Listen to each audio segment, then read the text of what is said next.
এই ফিরনি একবার খেলে আর বাইরে কিনে খেতে ইচ্ছা করবে না। বাসমতি চাল ধুয়ে মিক্সির মধ্যে নিয়ে নেব। কাজু বাদাম এই চালের মধ্যে দিয়ে গুঁড়ো করে নেব। কাজু বাদাম আর চাল খুব ভালোভাবে গুঁড়ো করে নিতে হবে। গরম দুধের মধ্যে ঘি দেব। এইবার এই কাজু বাদাম বাটা আর চালটা দিয়ে দেব। আর এলাচ দিয়ে দেব। দুধে ভিজিয়ে রাখা কেশর দিয়ে দেব এর মধ্যে। অল্প গোলাপ জল দেব। চিনি দিয়ে সমানে নেড়ে যেতে হবে, তা না হলে কিন্তু তলায় লেগে যাবে।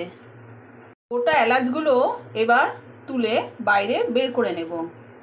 রেস্টুরেন্টের মতো খুব সহজেই বাড়িতে বানিয়ে ফেলা হয়ে গেছে এই দারুণ ফিরনি।